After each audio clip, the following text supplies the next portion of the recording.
matters arising? None. There are no written questions from the public. There are no written questions from councillors. There are no petitions. So on to item 8, the forward plan for noting. Any questions, comments, observations? Councillor Charles. Thank you, Chair. Page 12, the local development plan. Obviously, this is a regular question that we raise at every cabinet. It is quite interesting, Chair. When you look at the reports that come from other local plan meetings by other local authorities, we seem to be getting a picture of what's happening across our strategic area. And I note that Epping Forest, East Herts District Council's local plan looked at securing compulsory purchase powers for a Stork crossing. Be grateful for an update on where this council is in terms of its local plan, but also on those discussions about having compulsory purchase powers in order to secure the second link road across the Stork, and whether or not the council is minded to support such a proposal. So I will make some comments about the second part of that question first, and then comment about the general process. So as part of the proposals for the Gilston Park development, there are proposals for 2 changes to the Stork crossing. So one is dualling the existing crossing by the station, and the other is adding an additional crossing. While there might be a bit of a debate about the precise location of the additional crossing, and there's a bit of a difference of view, we're clearly very supportive of that additional crossing. And indeed, we are looking at a joint bid through the Housing Infrastructure Fund to effectively forward fund that second crossing. Because it would be better if that was done at the beginning of the development cycle for Gilston Park, which will enable us then to dual the existing crossing and use it, the additional lanes as part of the sustainable transport corridor, whereas clearly if that second crossing came at the end of the development cycle, we'd have to do something in the interim. So we are supportive of the general principle. We're absolutely sort of, co-supporters of securing forward funding of that investment. And yes, there are some land ownership sort of vagaries around where that particular view is around compulsory purchase, and we would support that as well. So that's that. I don't know, Dan, you want to add anything to the... Well, Chair, obviously the local plan panel meets on a regular basis, a monthly basis, and considers issues and comments on issues to enable us to move forward. Obviously there's still a number of issues to resolve which are external to the council, which the local plan panel was discussed on a number of occasions, the board cycle and the only one that's left internally to discuss is some issues around open spaces. But, you know, we are obviously planning to bring the Regulation 19 document to the 7th of December meeting. Unless there's any specific issue that Councillor Charles wants to ask about. Obviously, Go on for hours. No, that's fine. So are there any other questions on the or observations on the forward plan? No. So we'll forward plan is so noted. Item 9. No decisions taken outside the normal process by the leader or fellow holders. Right, so item 10, which is the Town Centre Area Action Plan, which is on pages 22 to 26 of the agenda. Yes, I'd like to do this report, Chair. And I'd be happy to second the report, Chair. Do you want to make any sort of introductory Yes, remarks? the meetings, Allies and Morrison, who are also involved in the production of the local development plan for the whole town, we're engaged to work up an issues and options consultation for the Town Centre Area Action Plan. They're progressing very well with their work. On item 9 on the report, it outlines the items that they've already carried out discussion, presentation from them and a full discussion at the last local plan panel, and there was a workshop held here this week with key stakeholders from the town centre, at which the work was discussed. So they're progressing very well according to the timetable, and obviously we're open to report back as per the forward plan. Thank you, Chair. Any questions? Councillor Jones. Thank you, Chair. Well, I think it's good news, and of course this is of great public interest, the Town Centre Area Action Plan. What I would be particularly interested in is just some questions over the consultation process. Obviously, as I said, there's a great number of public interest in our town centre and this action plan and the thoughts that are going into that.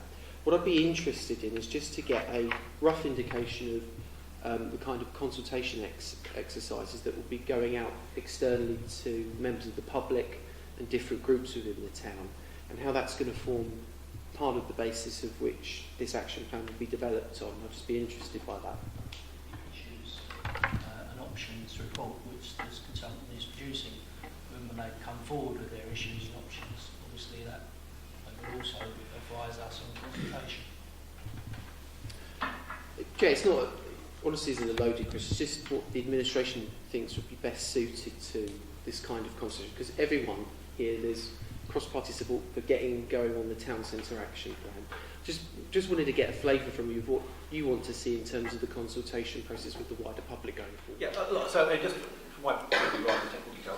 So the workshop that was done a couple of days ago, actually, was started the sort of pre-forming of that process. And there was a wide variety of people involved, not just the landowners in the town centre, but civic society, quite a broad variety of groups involved in that.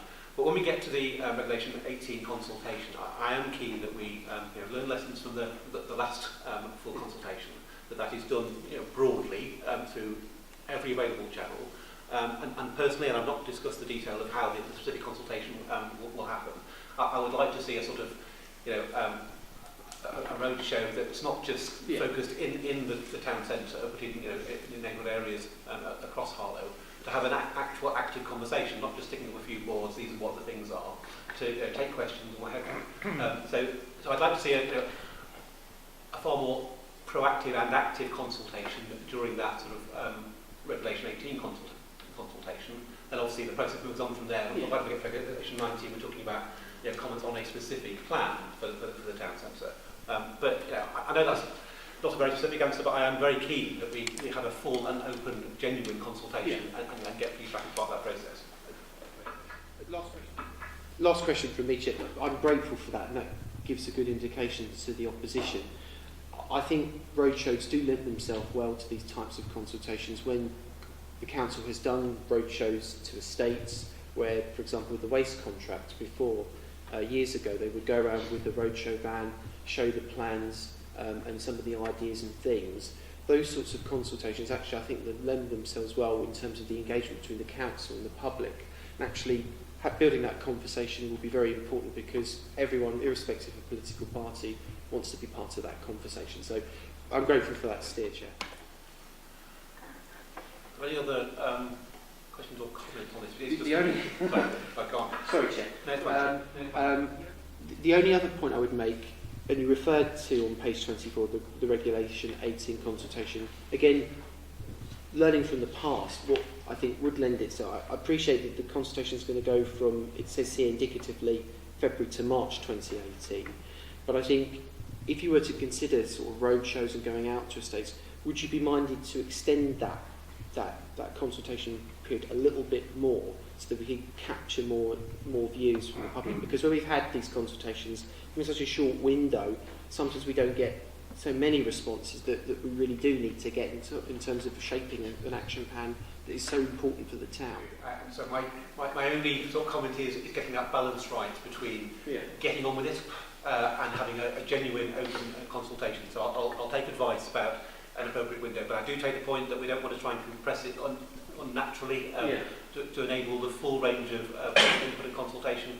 But equally, given that I'm already unhappy about how long this particular bit of the local plan is taking, I'm not minded to make it last any longer. But so it will be a balance. Right, are there no other comments or questions? I mean, this is just for noting about progress, so we can assume that is so noted. Right, moving on to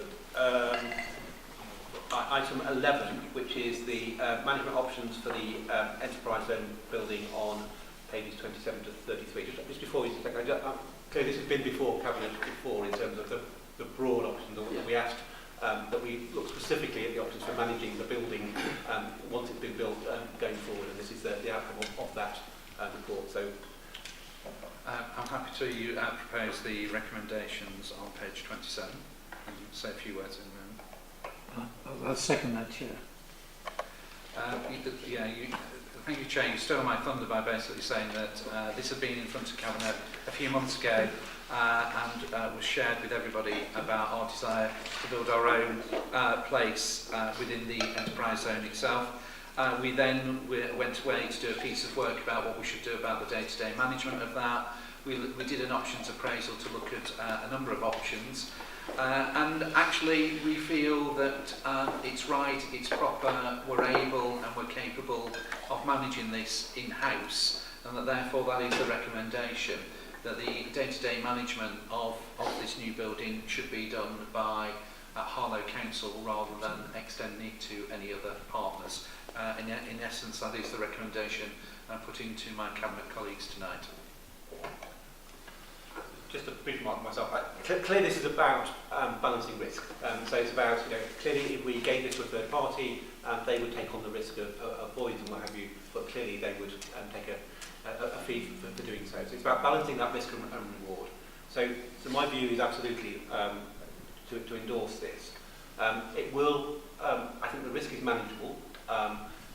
It will clearly enable the council to retain more of the revenue from the rental of the building. And the third thing, which is specifically highlighted in the report, is around, for me, around developing capacity and capability for the future. There is a running theme across a number of things we've been doing of late, HTS being another one, about, as far as is possible in the current climate, getting the council in control over its own destiny financially, as far as is possible. And for me, this is another element of that story. Are there any questions? Councillor Charles. So yeah, the Chair, you've outlined one of the questions I had, which was on page 31, where it talks about within the in-house option, the disadvantages, and obviously the council has to manage the risk of actually taking on the liability of empty units. In terms of risk, and I'd be interested, Tony, Andrew, if they could just talk about this.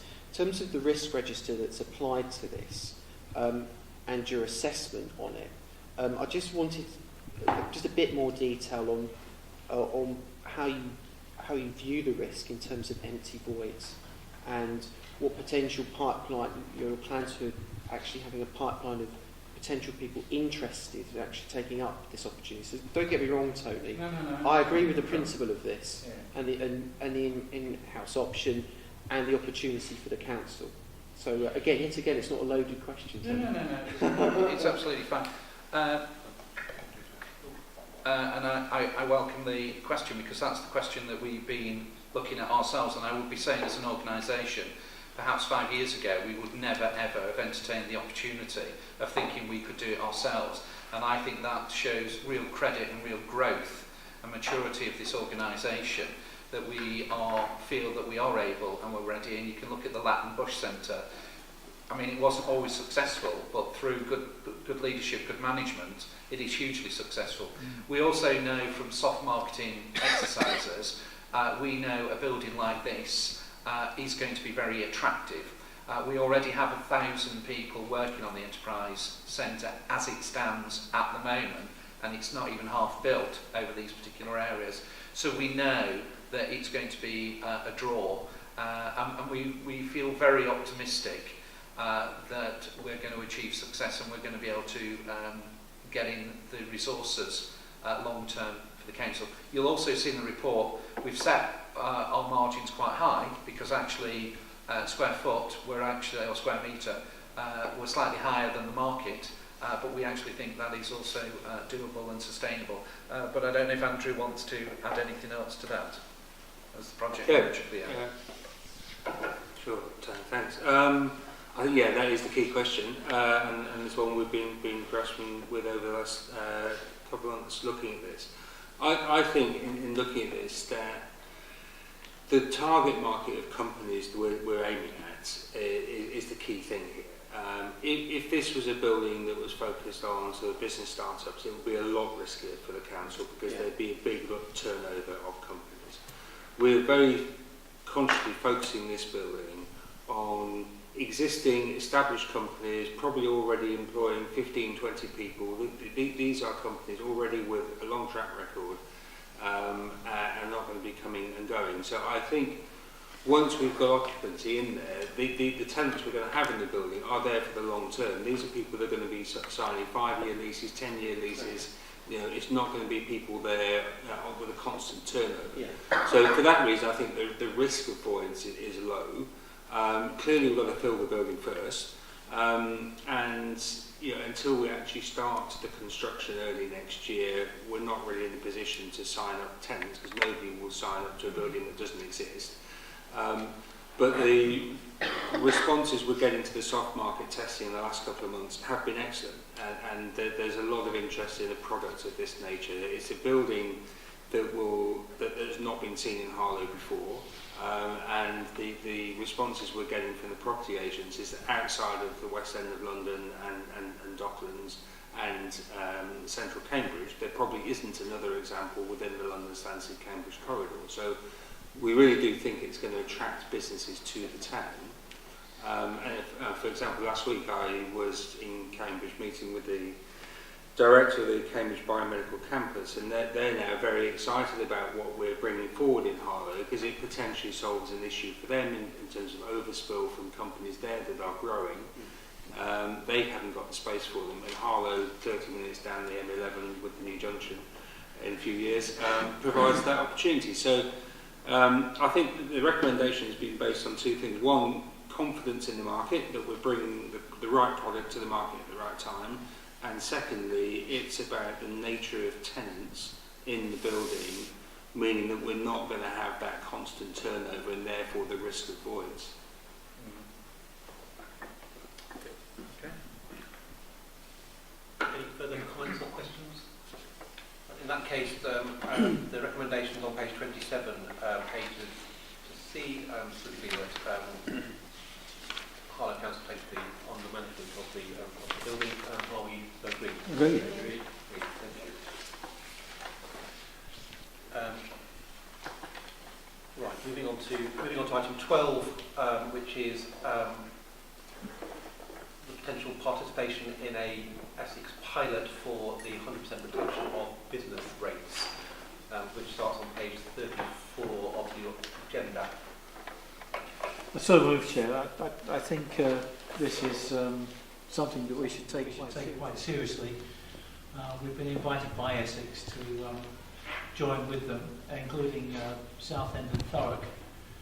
It would be a pilot. The government is in chaos at the moment in terms of actually being able to implement the business rates. All their models either favour so much one authority against another that they haven't been able to come up themselves with a viable scheme, and they're scurrying around to find something. Essex, to a certain extent, fits the bill with us because you've got not just Chelmsford and Colchester, but with Thurrock and Southend on board. I don't know Basildon's position because Basildon weren't represented at the meeting where we discussed this. But you've got major urban authorities, so in terms of actually being able to get a good deal in terms of the split in the business rate, that would be very welcome as well. There are risks attached to this. The government's talking about different types of top slicing and giving more responsibility. As far as social care is concerned, they might see this as a way out of actually increasing social care without them actually finding money from the general exchequer. There's also concern about top slicing in the sense that Essex have come up with quite a few infrastructure schemes which might be partly financed by the business rate, but we need Harlow County Councillors to start sticking up for Harlow, because most of these schemes are really for Colchester and Chelmsford. There's nothing for Harlow at the moment, so if there is this surplus money, it might not actually come Harlow's way, so that there are risks attached to this as well. Simon's going to a meeting on Friday, and I'd like to say that we should actually give, in principle, our backing to this scheme. I think we should actually show goodwill to other Essex authorities, and in principle we should go along with this. It will not be the last time that the authority will consider this, because if we are successful with the bid, then obviously it will come back to the authority to actually discuss. All we're being asked for at the moment is delegated powers. So I'm going to second this. I'm going to make some brief remarks myself. So I think the first thing to say is that I'm fully in favour of the principle of retaining business rates locally. But this is one of those things where the phrase "the devil's in the detail" could have been specifically invented for. Nationally, there are a variety of debates and models doing the rounds around how you set the baseline on which you assess future growth that you keep the benefit from, how often you review the baseline, what additional responsibilities are the words of legislation that local authorities will have to take on for retaining the business rates, how equalisation is going to work between the net beneficiaries and the net losers nationally, how you define need and fairness, and a whole variety of other issues, including who takes the risk on business rate appeals and the like. So while I am absolutely in favour of this, in principle, we do need to keep a very careful eye on the detail, specifically in terms of the pilot. So how the split's going to work between the county council and the districts and all those issues will be material, and clearly we need to make sure that Harlow gets its fair share. So just in terms of broad headlines, Harlow Council collects in the order of £40 million per annum in business rates, and currently keeps about £4 million a year in business rates. The rest is nationally redistributed. But let's be clear that either in the pilot nor when the national scheme is implemented, whenever that's going to be, currently timetable for 2019, I think that's incredibly unlikely. We're not suddenly going to get another 36 million quid in our coffers. But nonetheless, there is potential upside, and the whole point of this is to incentivise local authorities to enable growth and to invest that money in things that would enable growth. So if, for example, one of the additional responsibilities that councils have to take on in return for keeping more of the business rates was control of the skills funding, I would snap the hands off. If it's not around growth-related expenditure responsibilities, but is demand-led services, as Mike mentioned, for example, social care, I would be less enthusiastic. I think that's true nationally. So what we're asking for here is delegated authority to express, in principle, taking part in the pilot scheme, but we would carefully look at the detail, and when we get a final scheme, what would expect that would come back to a cabinet at least. Sorry, that was a little longer than I intended in terms of my brief remarks. But are there any other questions or comments? Chair. Look, I'm on record consistently saying that, again, like you've said, Chair, in principle, the idea of business rates retention, the principle the government wants to pursue on this, I very much am in favour of. I looked very closely at the paragraphs in the report on the proposal for the Essex-wide pilot, and in particular page 38. Within my comments I want to make on this, I've just got one question on the process. But clearly, I recognise there are a range of moving parts in all of this and the different models that are circulating across the country. We've all followed that process. I mean, in terms of social care, the government's intention was originally to have a consultation this end in the winter this year, but that's more likely to happen January onwards on social care. So there won't be an indication, it seems, until that consultation goes live. So we await that.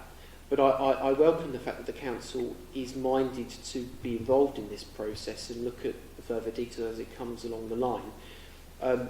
Obviously, from the opposition's point of view, we would want this council to be getting involved in the negotiations and seeing if they can get the best deal for Harlow. There is the potential in this town for a great large-scale business development, and so there is an attractive proposition for this town in terms of business rate retention. The deal's got to be right, and within the negotiations for the Essex pilot, I'm sure, Simon, who you're offering to delegate to go off and do this work, will be fighting for Harlow's best interests, of course. But in terms of this wider scheme, the one question I did have, and you may now know the answer to this, in paragraph 24 it talks about the fact that there will be one lead council to submit this to DCLG. I recognise the deadline is tight, the 27th of October, but have there been discussions now over who would be minded to take the lead on this, and would there be a pool of officers from across the councils supporting that one council? Is that some of the principles that they would use to actually to put something together? I assume it's Essex, but I Simon's just possible. wanted to know. Yeah, and the way the position currently stands, Essex are already starting to work towards preparing a paper that would comply with the requirements to submit the bid. I think the stipulation in the documents that have come out is something like it must be no more than 4 A4 pages long. So it's going to be a fairly brief document in terms of the expression of interest, but Essex are currently coordinating that, but are linking in with all of the districts and the unitary councils as well.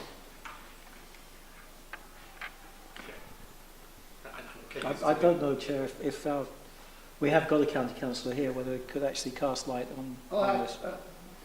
To us read this report tonight, I haven't heard anything from Essex about this. So, no further questions. I mean, clearly, I take more than a passing interest in this particular subject,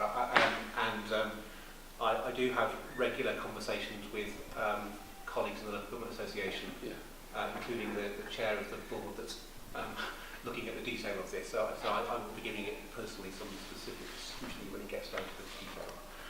Are there any further questions or comments on this paper? So basically, the recommendation on page 34, and in particular, so A and B, but in particular B, delegated authority to proceed with the expression of interest in participating in the pilot. Are we to agree? Agreed. Thank you. Right, moving on to item 13, starting on page 42 of the agenda, the appointment of a consultant for the redevelopment of Leicester House. Yes, Chair, I'm happy to support the recommendations as indicated in the report and say a few words. Cabinet colleagues, as you are aware, we have too many empty buildings in Harlow. We only have to look at the YMCA building, Acacia House and several others. Leicester House, when it is vacated, becomes council property, and that therefore I think it's incumbent on us to be doing the right thing, whilst we are criticising other partners in Harlow at the moment for not doing the right thing.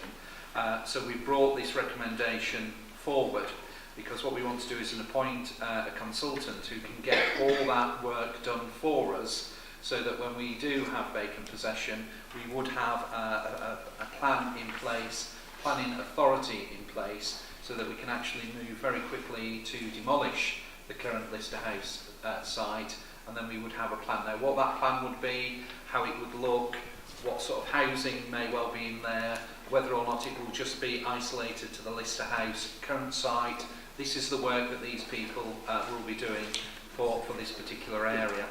It's a new way of managing this process, but it does speed it up, and it does mean that hopefully at the end of the day we're not going to have an empty building that we then have to manage the risk of. We can actually get on and do what we need to do, which is desperately build new accommodation for our local community. But I'm happy to take any questions. Any questions? Oh, comments?